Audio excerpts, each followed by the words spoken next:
আজি আমি এই ক্লাছটোত প্ৰিজমৰ ফৰ্মুলা আৰু প্ৰিজমৰ লগত ৰিলেটেড এই ফৰ্মুলাটোৰ লগত ৰিলেটেড নিম্ন বিচ্যুতি বা মিনিমাম ডিভিয়েশ্যনৰ ওপৰত আমি আজি ডিছকাশ্যনটো কৰিম। আচলতে প্ৰিজম কি বস্তু? প্ৰিজমটো সাধাৰণতে এটা ট্ৰান্সপাৰেণ্ট মেটেৰিয়েল হয়। ইয়াৰ মাজেদি আমি ৰিফ্ৰেকশ্যনো পাম, ডিছপাৰ্চনো আমি পাম। ডিছপাৰ্চন মানে কি, যোনটো আমি স্কুল লেভেলতো তোমালোকে পাই আহিছা যে যেতিয়া আমি হোৱাইট কালাৰ এটা প্ৰিজম এটাৰ মাজেদি পাৰ কৰি দিওঁ, এই 7 কালাৰ্ছত স্প্লিট হৈ যায় পিপজিঅ'ৰ যোনটো কালাৰ। কিন্তু সেইটো বস্তু পঢ়াৰ আগত আমি প্ৰিজমৰ ৰিফ্ৰেকশ্যন, প্ৰিজমৰ ভিতৰত ৰিফ্ৰেকশ্যন কেনেকৈ হয়, যেনেকৈ আমি গম পাওঁ ৰিফ্ৰেকশ্যন মানে কি, যে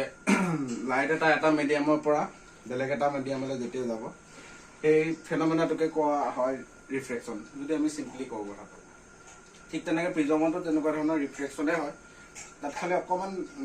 ৰিফ্ৰেকশ্যনটো বেলেগ ধৰণৰ হয়। বেলেগ ধৰণৰ মানে ইয়াত প্ৰিজমটো সাধাৰণতে কি হ'ব, দুখন আমি ট্ৰান্সপাৰেণ্ট ছাৰফেচ যদি লওঁ, ট্ৰান্সপাৰেণ্ট ছাৰফেচ ল'লে প্ৰিজমটোৰ শ্বেপটো এনেকুৱা ধৰণৰ হয়।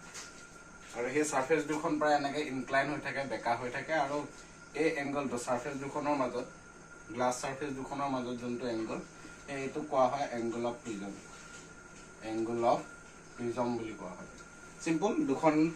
গ্লাছ ছাৰফেচ হয়, বা গ্লাছ ছাৰফেচ বুলি ক'লে একজেক্টলি ভুল হ'ব। কিছুমান ট্ৰান্সপাৰেণ্ট মেটেৰিয়েল, ট্ৰান্সপাৰেণ্ট হম'জেনিয়াছ মেটেৰিয়েল। হম'জেনিয়াছ ৱৰ্ডটো মিনিংটো কি, যে সেই মেটেৰিয়েলটো প্ৰত্যেকটো পইণ্টতে ৰিফ্ৰেক্টিভ ইণ্ডেক্সটো চেম থাকিব। চ' তেনেকুৱা ট্ৰান্সপাৰেণ্ট মেটেৰিয়েলৰ আমি ছাৰফেচ দুখন যদি এনেকৈ ইনক্লাইন কৰি পেলাই আমি যোনটো এটা ষ্ট্ৰাকচাৰ পাম, সেই ষ্ট্ৰাকচাৰটোৱে হৈছে প্ৰিজম। আৰু প্ৰিজমটোত এই ট্ৰান্সপাৰেণ্ট ছাৰফেচ দুখনে যোনটো এংগল ফৰ্ম কৰিব, সেই এংগলটো কোৱা হয় এংগল অফ প্ৰিজম বা প্ৰিজমৰ। গতিকে আমি এই প্ৰিজমৰ ভিতৰত ৰিফ্ৰেকশ্যন কেনেকৈ হয় সেইটো বস্তু ডিছকাছ কৰিবলৈ আমি এইটো ডায়েগ্ৰাম ইউজ কৰিব লাগিব। সেই ডায়েগ্ৰামটোত আমাৰ কিছুমান বস্তু আছে, সেই বস্তুকেইটা আমি চাব লাগিব। ইয়াত আমি কি লিখিলোঁ, ABC এটা প্ৰিজম ধৰি লৈছোঁ, আৰু এই প্ৰিজমৰ angle of the prism A বুলি ধৰিছোঁ, মানে প্ৰিজমৰ কোণটো A বুলি ধৰিছোঁ। আৰু ইয়াত PQটো হৈছে ইনচিডেণ্ট ৰে। ইয়াত আমি এডাল নৰ্মেল ৰাখিব পাৰোঁ, নৰ্মেল N, আৰু এইডাল নৰ্মেল N1, আৰু এইডাল নৰ্মেল N2। চ' এডাল ইনচিডেণ্ট ৰে আমি দিলোঁ। ইনচিডেণ্ট ৰে ছাপ'জ এইটো এয়াৰৰ পৰা গৈছে, মিউ A বুলি ধৰিব পাৰি। আৰু এইটো প্ৰিজমটোৰ ভিতৰত যোনটো সাধাৰণতে আমি এতিয়া গ্লাছ প্ৰিজম বুলিয়ে ধৰিছোঁ, আৰু প্ৰিজমটোৰ ৰিফ্ৰেক্টিভ ইণ্ডেক্স আমি ধৰি লৈছোঁ μg। μg is the refractive index of prism.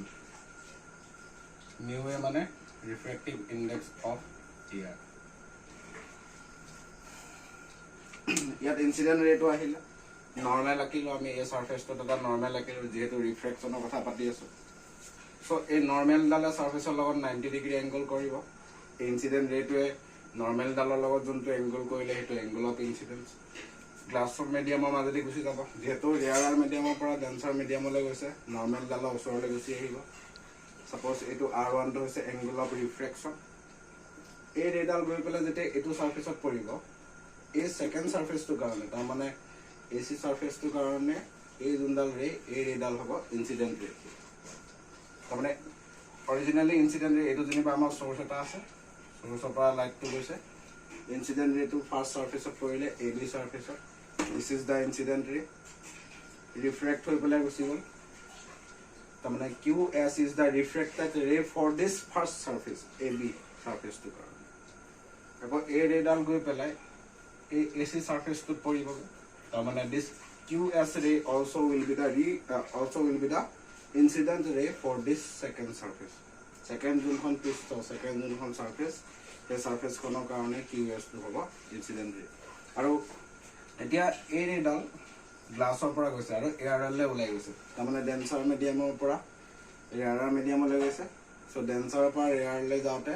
নৰ্মেলৰ পৰা আঁতৰি যাব। চ' সেইকাৰণে এংগলটো এনেকুৱা হৈছে।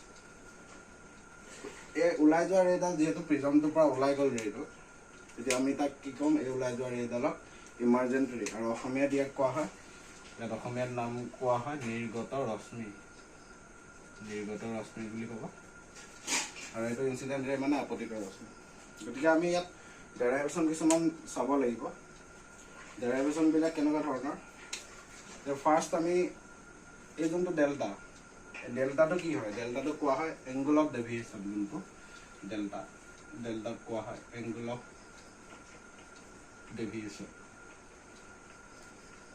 ডেভিয়েশ্যন মানে অসমীয়াত কোৱা হয় বিচ্যুতি কোণ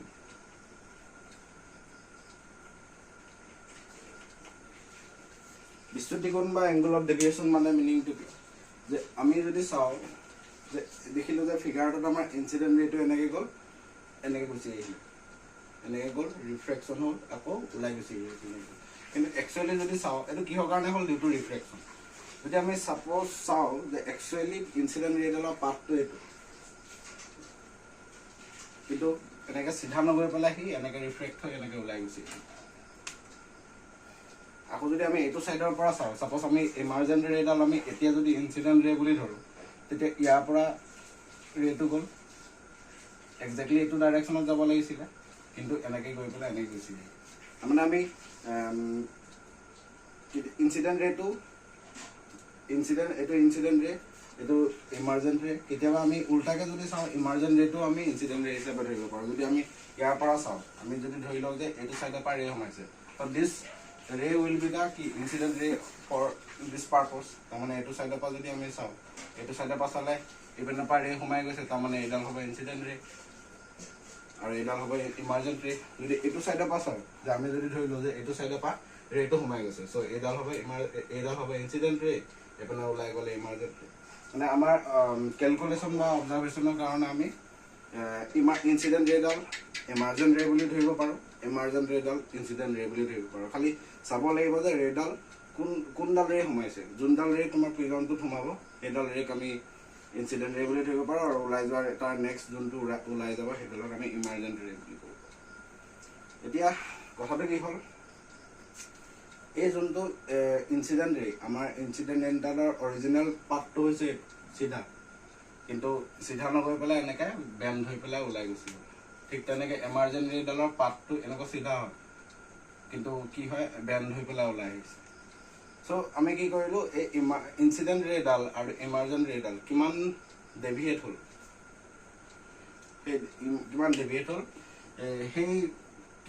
হ'ল সেই যাৰ যোনটো মেজাৰমেণ্ট মানে এংগলটো যোনটো মেজাৰমেণ্ট সেইটোৱে ক'ব এংগল অফ ডেভিয়েশ্যন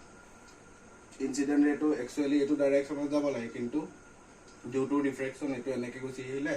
আকৌ ইয়াৰ পৰা এনেকৈ এইটো এংগল কৰি পেলাই ওলাই গুচি গ'ল চ' এই ইনচিডেণ্ট ৰে আৰু এমাৰ্জেণ্ট ৰেৰ মাজত যোনটো ডেভিয়েশ্যন হ'ল ইনচিডেণ্ট ৰেডাল যেনেকৈ ডেভিয়েশ্যন হ'ল বা এমাৰ্জেণ্ট ৰেডাল যোনটো ডেভিয়েশ্যন হ'ল কিমান ডেভিয়েশ্যন হ'ল বা কিমান বেণ্ড হ'ল বা কিমান চিফ্ট হৈ পেলাই গুচি গ'ল সেইটোৱে হৈছে ডেল্টা বিচ্যুতি কোণ চিম্পল বস্তু ডেল্টাটো কি বুজায় ইনচিডেণ্ট ৰে আৰু ইমাৰ্জেণ্ট ৰে মাজৰ যদি আমি ইনচিডেণ্ট ৰেডাল বা আমি যদি নৰ্মেলি ডেফিনেশ্যনটো লিখোঁ ডেল্টা মানে কি ডেল্টা হৈছে it is the angle between extended incident ray and extended emergent ray এনেকৈ লিখিব পাৰোঁ যদি ডেফিনেশ্যন দৰকাৰ হয় আমাৰ হোৱাট ইজ এংগল অফ ডেভিয়েশ্যনৰ যদি ডেফিনেশ্যন লিখিবলৈ হয় আমি এনেকৈ লিখিব পাৰোঁ এইটো মেইন কনচেপ্টটো কি যে আমাৰ ডিউ টু ৰিফ্ৰেকশ্যনৰ কাৰণে আমাৰ ৰেডাল এনেকৈ নগৈ পেলাই ৰিফ্ৰেক্ট হৈ গুচি গ'ল চ' এইডাল যদি আমি অলপ এক্সটেণ্ড কৰি দিওঁ যিহেতু অৰিজিনেল পাথ এইটো হয় কিন্তু এনেকৈ গুচি যাব লাগিছিলে এনেকৈ কিন্তু ডিউ টু ৰিফ্ৰেকশ্যন এনেকৈ গুচি গ'ল চ' সেইকাৰণে আমি লিখিব পাৰোঁ এইটো it is the angle delta কি delta is the angle of deviation বিচ্যুতি কোণ তাৰমানে আমি আপতিত ৰশ্মিডাল আৰু নিৰ্গত ৰশ্মিডাল যদি আমি কি বুলি কয় দীঘল কৰি দিওঁ তেতিয়া দেখিলে সেই দুডাল মানে ইমাৰ্জেণ্ট ৰে আৰু ইনচিডেণ্ট ৰে যোনটো পইণ্টত জইন কৰিব সেই পইণ্টত যোনটো এংগল ফৰ্ম হ'ব সেইটোৱে হৈছে এংগল অফ ডেভিয়েশ্যন বা বিচ্যুতি কোণ এতিয়া আমি ইয়াৰ ডেৰাইভেশ্যনটো কৰিব লাগে ডেৰাইভেশ্যনটো যদি কৰোঁ তেতিয়া আমাৰ কি হ'ব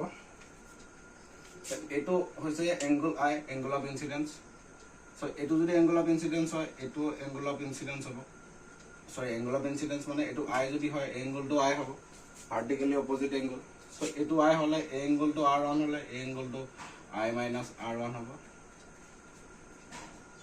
তেতিয়া ঠিক তেনেকৈ এই এংগলটো যদি ই হয় এংগল অফ এমাৰ্জেঞ্চ এই এংগলটো ই হ'ব গোটেই কমপ্লিট এংগলটো ই হ'ব আৰু এই এংগলটো হ'ব E minus R2 হৈছে এই সেকেন্ড সাৰফেসখনৰ কাৰণে এংগল অফ ইনসিডেন্স সো ইয়াত যদি আমি এটো ইউজ কৰো এটো যোনটো ট্ৰায়াঙ্গল PQRS ট্ৰায়াঙ্গল ইন ট্ৰায়াঙ্গল PQS এই ট্ৰায়াঙ্গলটো ডেল্টা মানে আমি যদি এনেকে সেপাৰেটলি ড্ৰ কৰো এটো হৈছে I - R1 এটো হৈছে E - R2 আৰু এটো হৈছে ডেল্টা তো জিওমেট্রি এটা ল আছিল লটো মানে কি রুল এটা আছিল যে এক্সটেৰিয়ৰ এংগলটো যোনটো ভ্যালু হেতু তাৰ ইন্টেৰিয়ৰ অপোজিট এংগল বিলাকৰ লগত ভ্যালুটো সমান তাৰমানে ইয়াত এক্সটেৰিয়ৰ এংগল কি হয় ডেল্টা আৰু তাৰ অপোজিট ইন্টেৰিয়ৰ এংগল এটো I - R1 আৰু E + R2 ইয়াত সমৰ লগত সমান আমি যদি এটো লিখো I - R1 + E - R2 তো তাৰ পৰা আমি কি পাম delta = I + E - R1 + R2 এটো নাম্বার 1 দিব পাৰো সো নেক্সট আমি যদি এটো চাও AQRS এটো এটা কোয়াড্ৰিলেটাৰ from AQRS কোয়াড্ৰিলেটাৰ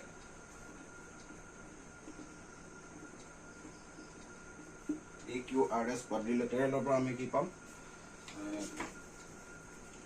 এতিয়া কথাটো কি হল A ডাল হৈছে নরমাল N1R ডাল হৈছে নরমাল আৰু নৰমাল মানে কি নৰমালটো হয় সাৰফেসৰ লগতে ফৰ্ম হয় নৰমাল মানে মিনিং টু কি সাৰফেসৰ লগত আমি ডাল নৰমাল জানিম এই নৰমাল ডালে সাৰফেসৰ লগত এংগল কিমান ফৰ্ম কৰিব 90 ডিগ্ৰী সো তাৰ মানে A এংগলটো আমাৰ কিমান হ'ব 90 ডিগ্ৰী হ'ব সিমিলাৰলি A এংগলটো আমাৰ কি হ'ব 90 ডিগ্ৰী হ'ব এই কমপ্লিট এংগলটো 90 ডিগ্ৰী হ'ব এতিয়া আমি কি লিখিব পাৰো A আৰু A এংগলটো ভ্যালু A গতিকে AQRS কোয়াড্ৰিলেটাৰটোৰ পৰা আমি কি লিখিব পাৰো A plus A এংগলটো 90 degree plus A এংগলটো QRS angle QRS plus angle 90 degree আহিলে এইটো 90 ডিগ্ৰী তাৰপৰা এটা সাৰফেস এটা নৰমাল এটো সাৰফেস 90 ডিগ্ৰী এংগলটো 90 ডিগ্ৰী হ'ব plus 90 degree equal to 360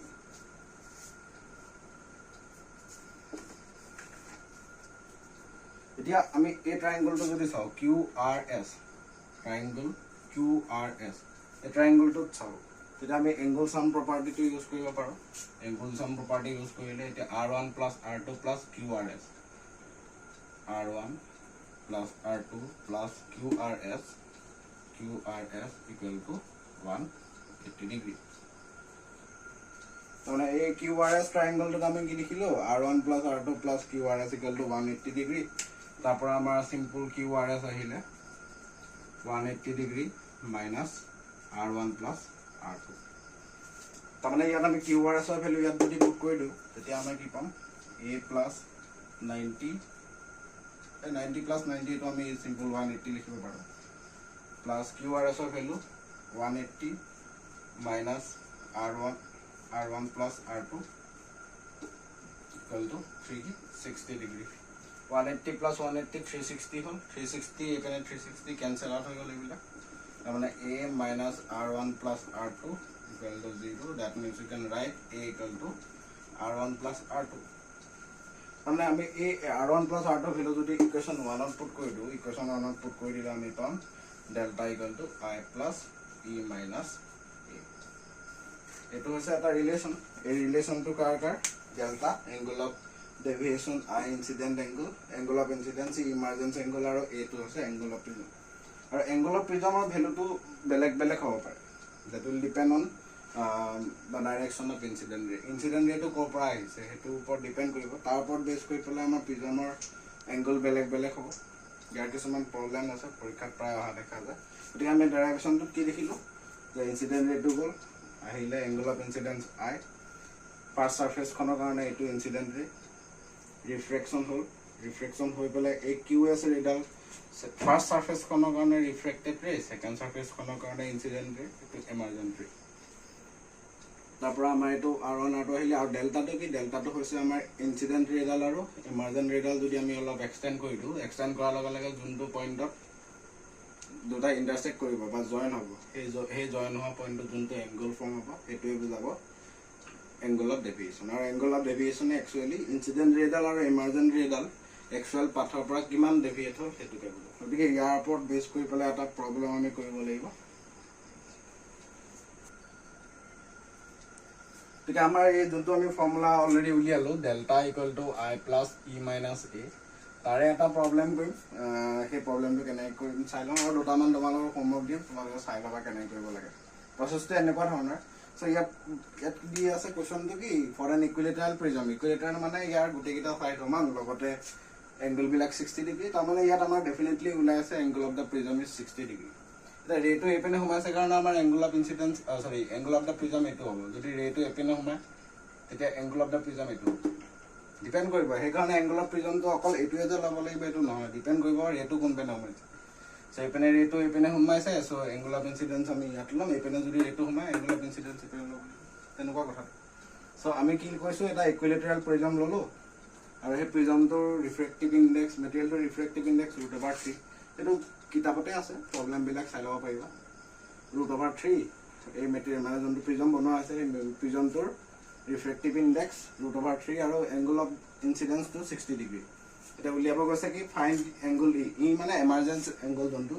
angle of ইমাৰ্জেঞ্চ মানে নিৰ্গত কোণ আৰু ডেল্টা মানে এংগল অফ ডেভিয়েশ্যন যোনটো বিচ্যুতি কোণ সেইটো উলিয়াব লাগে তাৰ কাৰণে আমি কি কৰিব লাগিব স্নেলছ ল ইউজ কৰিছোঁ আমি ইয়াৰ পৰা ৰেটো গৈছে তাৰমানে এইপিনে এয়াৰ আছে এইপিনে এইটো হৈছে prism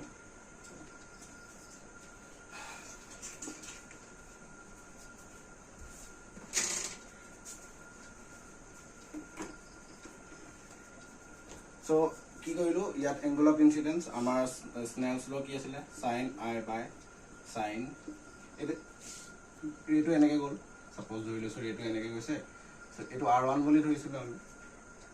sin R1 equal to mu G মানে প্ৰিজমটো আমি গ্লাছে বনাইছোঁ বুলি ধৰি লৈছোঁ আৰু mu A so' sin I আমাৰ sin 60 ডিগ্ৰী মানে sin 60 ডিগ্ৰী বহাই লৈছোঁ sin 60 degree into mu a equal to mu G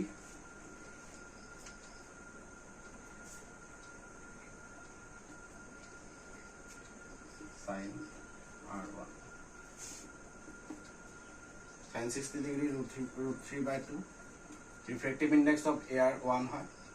mu G মানে এই প্ৰিজমটোৰ ৰিফ্ৰেক্টিভ ইণ্ডেক্স দিয়া আছে √/3 আৰু sin R1 চ' √/3 কেঞ্চেল গ'ল তাৰমানে sin R1 হ'ল আমাৰ 1/2 এতিয়া 1/2 চাইনৰ ভেলু কিমান হয় 60 কি বুলি কয় 30 ডিগ্ৰীত হয় তাৰমানে R1 হ'ব আমাৰ ইয়াত 30 ডিগ্ৰী চ' এটা আমাৰ ৰিলেশ্যন আছে A equal to R1 plus R2 আৰু ইয়াত আমাৰ যিহেতু কি হ'ব ইকুইলেটাৰেল প্ৰিজম চ' ইয়াত definitely angle of prism 60 degree হ'ব চ' আমাৰ ইয়াত 60 আহিলে R1 ভেলু আমাৰ উলিয়ালোঁ 30 ডিগ্ৰী প্লাছ R2 তাৰমানে R2 ওলালে আমাৰ ইয়াত 30 ডিগ্ৰী R1 R2 30 ডিগ্ৰী তাৰপিছত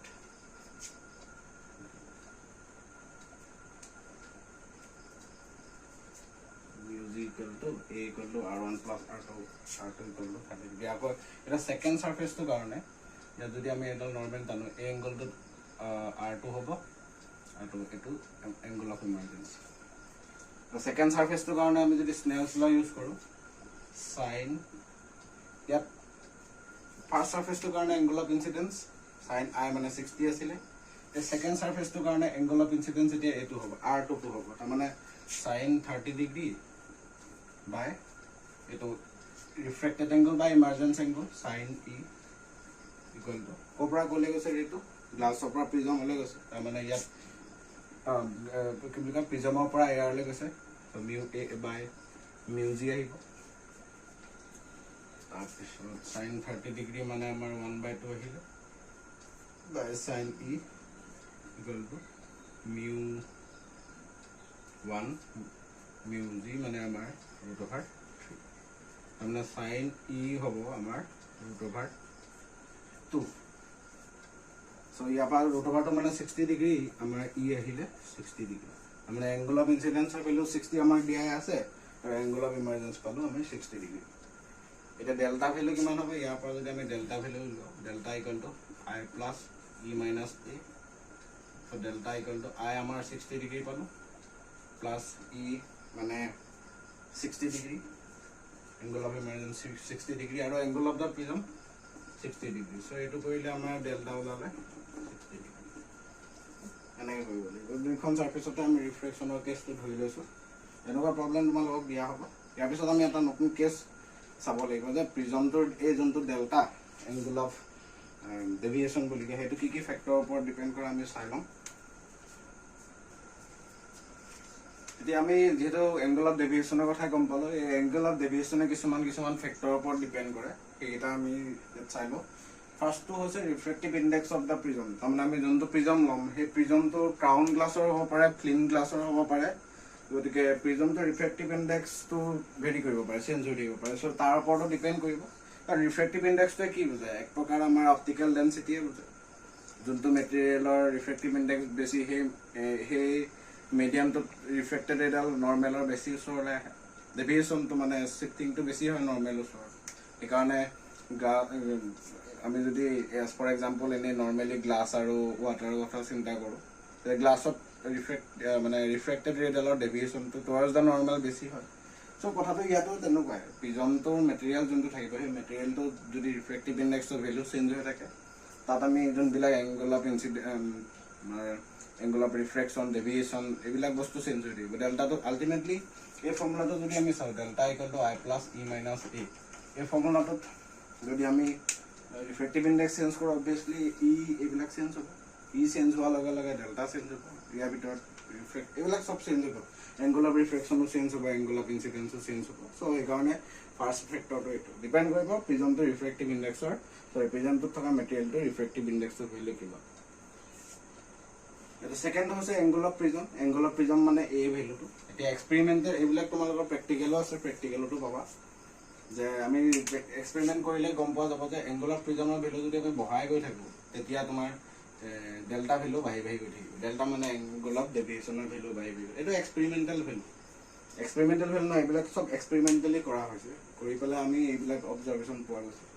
থাৰ্ডটো হৈছে ওয়েভলেন্থ অফ লাইট তোমাৰ ওয়েভলেন্থ যিমানে বাঢ়িব delta value মানে কমি যায় এই কাৰণে কোৱা হয় যে যোনটো আমাৰ ভিজিঅ কালাৰ আছে ভিজিঅ কালাৰটো ভায়োলেট কালাৰ এইটো যোনটো ডেল্টা ভ্যালু ডেল্টা ভায়োলেট এইটো গ্ৰেটাৰ দ্যান ডেল্টা ৰেড বুলি কোৱা হয় সো এই কাৰণে আমাৰ ট্ৰাফিক সিগনেল বিলাকত এইটো ইউজ ৰেড লাইট ইউজ কৰা কাৰণ ৰেড লাইটৰ ডেভিয়েশনটো কম হয় কাৰণে বহুত দূৰলৈকে যাব পাৰে কথাটো তেনেকুৱা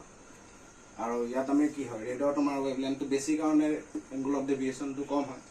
সো কথাটো তেনেকুৱা আৰু ফোৰ্থটো ইম্পৰ্টেন্ট আৰু ফোৰ্থটো ওপৰত ৰিলেট কৰিবলৈ আমাৰ এই গ্ৰাফ গিটা আছে এটো হৈছে মিনিমাম ডেভিয়েশনৰ গ্ৰাফ